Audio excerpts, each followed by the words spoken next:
থেকে এসে দুটি কথা বলার সুযোগ দেওয়ার জন্য আমি পূজা উদযাপন কমিটির সকল নেতৃবৃন্দকে শুভেচ্ছা, অভিনন্দন এবং কৃতজ্ঞতা জানাই। আসলে আমি বক্তব্য শুনছিলাম পূজা উদযাপন কমিটি থেকে যে বক্তব্যটা রাখা হয়েছে। আসলে আমার একটা বিষয়ে, এখানে আমাদের হিন্দু সম্প্রদায়ের ভাই বোনরা অনেকে আছে, আমরা একটা স্বাধীন দেশের নাগরিক, আমরা কেন এই আতঙ্কে থাকবো যে আমরা ধর্ম পালন করতে পারবো কিনা? আমরা কেন আতঙ্ক থাকবো আমরা রাস্তায় ঠিকভাবে চলতে পারবো কিনা? আমরা কেন আতঙ্ক থাকবো আমি আমার স্বাধীনভাবে মতামত প্রকাশ করতে পারবো কিনা? এই বাংলাদেশকে আমরা চাই? দেখবেন, আমি আমাদের হিন্দু সম্প্রদায়ের যে ভাই বোনরা এখানে আছেন, আমি একটা ব্যাপারে আপনাদের সাথে আমি কখনো একমত না। আপনারা অনেকে বলেন আপনারা সংখ্যালঘু, এই কথাটা আমি কখনোই মানতে পারি না। আমি ধর্মে মুসলমান এখানে বেশি আছি, যার কারণে আমার সংখ্যা বেশি হতে পারে, আপনার সংখ্যা কম হতে পারে, কিন্তু সামগ্রিক জাতীয় পরিচয় আমরা কিন্তু সবাই বাংলাদেশী। আমার যেমন অধিকার আছে আপনারও এক অধিকার আছে।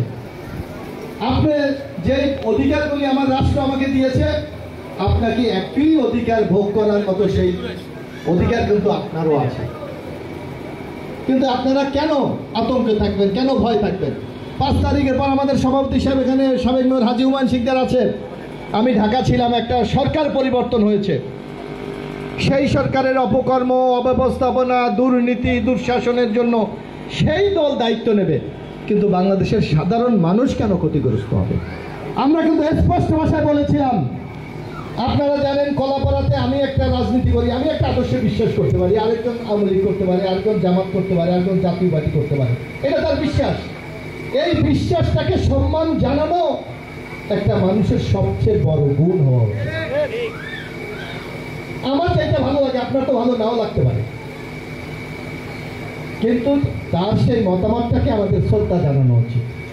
আমরা বলেছিলাম, হাজী হুমায়ুন শিকদার সহ আমাদের নেতৃবৃন্দ আছে, কলাপাড়ায় যেন কোনো ঘটনা না ঘটে সেই ব্যবস্থা আপনাদেরকে নিতে হবে। আপনারা জানেন, যেই দলটি এখন চলে গেছে, আওয়ামী লীগের নেতা তোফায়েল আহমেদ সাহেব বলেছিল যদি গভর্নমেন্ট চেঞ্জ হয়, আপনাদের অনেকের মনে আছে, সংসদে দাঁড়িয়ে বলেছিলেন যদি কোনো কারণে আওয়ামী লীগ গভর্নমেন্ট চলে যায়, এক রাত্রে 5 লক্ষ লোক নিহত হবে বাংলাদেশে। কি মনে আছে আপনাদের? কিন্তু একজন লোক কি বাংলাদেশে মারা গেছে? যায় নাই, কারণ সেই দায়িত্বশীলতার পরিচয় আমরা দিয়েছিলাম। 5 তারিখ, 6 তারিখ, 7 তারিখ, 8 তারিখ, এই 4টা দিন বাংলাদেশে কোনো সরকার ছিল না। কিন্তু আমার মনে হয় যদি এখানে আমাদের হিন্দু সম্প্রদায়ের ভাই বোনরা আছেন, বাংলাদেশের ওই 4 দিন আমার মনে হয় সবচেয়ে নিরাপদ বাংলাদেশ ছিল। কারণ এটা কেন সম্ভব হয়েছে? বাংলাদেশের বৃহত্তর একটি রাজনৈতিক দল বিএনপি আপনাদের পাশে গিয়ে দাঁড়িয়েছিল, আপনাদের বাসা পাহারা দিয়েছে, মন্দির পাহারা দিয়েছে, আপনাদের এলাকায় গিয়েছে, ভাইয়ের মতো, বন্ধুর মতো আপনাদের পাশে গিয়ে দাঁড়িয়েছে। এইটাই কিন্তু রাজনীতি হওয়া উচিত, এইটাই কিন্তু রাজনীতি হওয়া উচিত।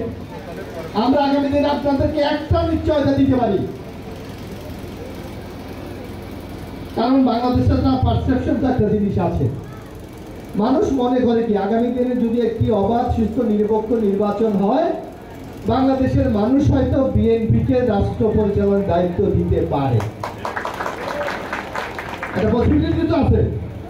আমরা আপনাদেরকে এই নিশ্চয়তা দিতে পারি, আমরা ক্ষমতায় যাই বা না যাই, এই আমাদের হিন্দু সম্প্রদায়ের পাশে আমরা অতীতে যেমন ছিলাম, আগামীতেও আপনাদের আপনাদের নিরাপত্তা থেকে শুরু করে সামগ্রিক সকল বিষয়ে আপনাদের পাশে আমরা থাকবো। কারণ আমি মনে করি যারা রাজনীতি করে সমাজে তাদের দায়িত্ব সবচেয়ে বেশি। আপনারা জানেন, আমি আমি আমি আপনারা অনেকে দেখেন আমাকে, আমি টক শোতে যাই, আমি অনেক কথা বলতাম, তখন অনেকে বলতো আওয়ামী লীগের দুর্নীতি, দুঃশাসন এগুলি বলতাম, অনেকে বলতো আমি মনে হয় বিএনপি করি এই কারণে আওয়ামী লীগের বিরুদ্ধে বলি। আমাকে এরকম বলতো, ভাই তুমি এমন ভাবে বলো তোমার কিন্তু যে কোনো সময় গুম করে ফেলবে। আজকে দেখেন সেই কথাগুলি প্রমাণ হয়েছে, বাংলাদেশ থেকে কোটি কোটি টাকা পাচার হয়েছে। আমি এই কথাগুলি বলেছিলাম, আমার কথা বলার স্বাধীনতা কেড়ে নিয়েছে। আজকে এই 5 মাসে আপনাদের কাউকে কি গুম করা হয়েছে বাংলাদেশে কেউ বলতে পারবেন? কারণ মিথ্যা মামলা দেওয়া হয়েছে, কেউ রাস্তায় বসে নির্যাতিত হয়েছে এই তথ্য আছে? নাই। এইটাই হলো রাজনীতি যারা করে তাদের দায়িত্বশীলতার পরিচয়। আমি কথা বেশি বাড়াবো না, আপনাদের এখানে ধর্মীয় উৎসব আছে, আমি এই মন্দিরের যারা এই অনুষ্ঠান আয়োজন করেছেন তাদেরকে ধন্যবাদ জানাচ্ছি। তবে একটা কথা মনে রাখবেন, আপনারা সংখ্যালঘু না, আপনারা বাংলাদেশে গর্বিত নাগরিক। আপনারা আপনাদের সাহস নিয়ে, আপনাদের অধিকার নিয়ে বাংলাদেশে আপনারা বসবাস করবেন, জীবন যাপন করবেন, আপনাদের পাশে আমরা আছি। এই মিথ্যাটা দিচ্ছি, আমি কথা বলবো না।